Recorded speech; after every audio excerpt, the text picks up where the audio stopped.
Welcome everyone to the second day of the Casablanca Chess Variant here happening in Morocco. We have Vishy Anand who will be taking his chair against Magnus Carlsen. On the other side we have Basim Amin taking on Hikaru Nakamura. Vishy takes off his jacket in the first game that he played against Magnus here. He lost it, and that too in very quick time. Will he manage to play a better game today is the question. Magnus is on a roll. He is on 2.5 out of 3, but Vishy is a class act. Let's see how things pan out. Magnus enters there and he shakes hands. He's leading the tournament with 2.5 out of 3 and will be looking to extend his lead.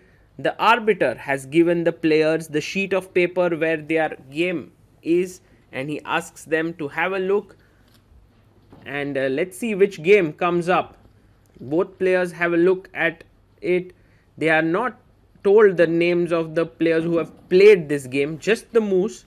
So they start making the moves on the board. It's the French defense. Interesting. Knight c3, and it's the winner. a3. Generally e5 is the main move, but a3 here takes. Pawn takes on e4. Queen comes out. Knight to f6. He takes the pawn. Rook g8. Queen at 6 and c5. And there we have it. Just 8 moves this time. So the players have to think right from move number 9. And both of them very focused. They get 2 minutes for this, and then the game begins. 15 minutes plus 10 seconds increment. Turns out that this is the game between Alexander Alekhine and Max Euwe from their match in 1935, and the game continued. Instead of knight bd7, knight g3, queen a5. Instead of queen a5, rook g6 here. And this is how the game continued. Alekhine got a huge advantage out of the opening, and he managed to convert it very well. So this had ended in a victory for white pieces, and there you can see activating the bishop from the other side and clearly winning the game here. So this was the stem game, and now we have the current greats who will take on this position and decide how to play.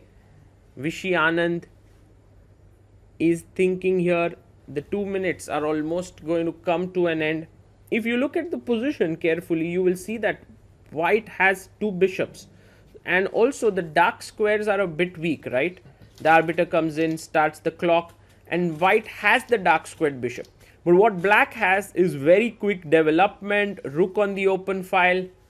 Magnus gets up, takes off his jacket, and he is ready for a full-fledged fight here. And one of the things that the players know beforehand is that the position is equal. These are the positions chosen by the latest engine at a depth of 40. So you know that this position is not better for one side than the other. It's interesting to see what Vishy plays, because Alexander Alekhine's move was knight e2, and Vishy also goes knight e2. This is what I love about this format. It connects Vishy to Alekhine now, and let's see if Magnus plays like Euwe. Max Euwe also played. Oh my god, they both go the same way. Although knight bd7 isn't the best move, perhaps the best way to continue was take and knight c6, and this was around equal. But Magnus feels that, you know, with this knight it defends c5, it reinforces his knight on f6, and Vishy brings his knight to g3, already having a small edge out of the opening. And Vishy actually gets up and goes to the other board to see how Hikaru has actually reacted against Basim. This is also an interesting thing that the players can do. They can try to get a bit of an idea from the other board. Queen a5 played, hitting the pawn, and Vishy quickly plays bishop d2 here. So for the time being, everything is well developed for white. Queen a4 played by Magnus, hitting the pawn on c2, and Vishy goes takes. He takes the pawn on c5. Interesting choice. Another option was to drop the queen back to e3 and after queen c2 play rook c1, remove the queen from here and then take the pawn on e4. But Vishy decides to go dc5, rook comes up to attack the queen, and I think you can bring your queen back to the e3 square. He goes queen to f4. Interesting, and Magnus now chops off the pawn on c5. Now c4 would be very interesting because it takes into control the d5 square, prepares bishop b4, but instead Vishy goes bishop e2. He finishes his development. He's looking to castle. Magnus would be in big trouble if he lets Vishy castle here. Queen c2 played, and now Vishy needs to be careful. One idea no, you can't go rook c1 because there's knight d3 check and black is completely fine. But Vishy castles here. And the problem with this move castling is that, okay, if white can get rook c1, white would be doing excellently. But Magnus has a move that I think he's seen already. Yes, knight d5, because with this the queen is missing all the squares on this diagonal and can no longer protect the bishop on d2. So that's the reason why this doesn't really work. But okay, Vishy says I'm going in queen d6. He's giving up this bishop on d2. So queen takes d2, and now queen takes c5.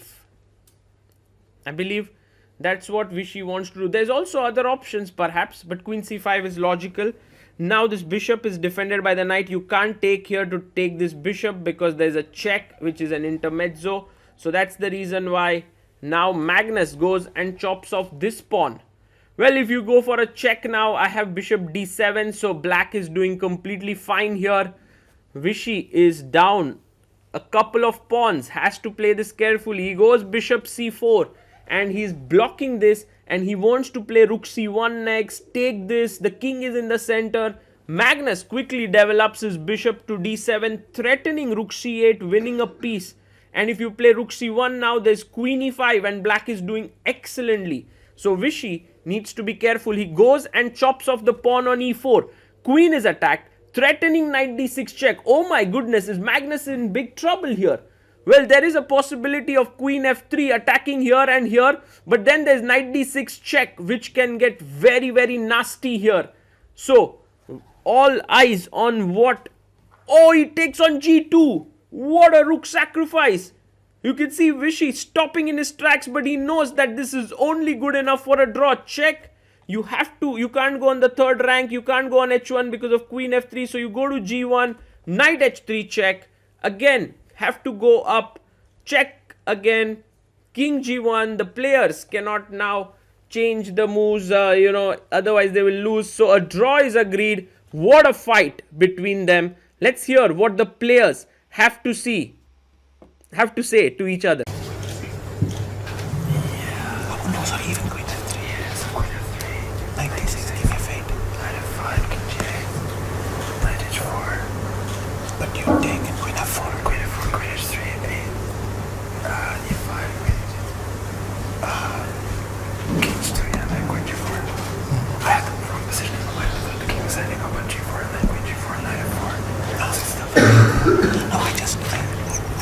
C1 was very strong, and I saw queen e5. Yeah, you're just worried. I missed this guy. But did I have something? No, I thought you were going to go queen e3 instead of queen f4 and like queen c6, bishop e2. Queen takes c4. I thought it's the other idea. Okay. Not to play c4 and keep the bishops.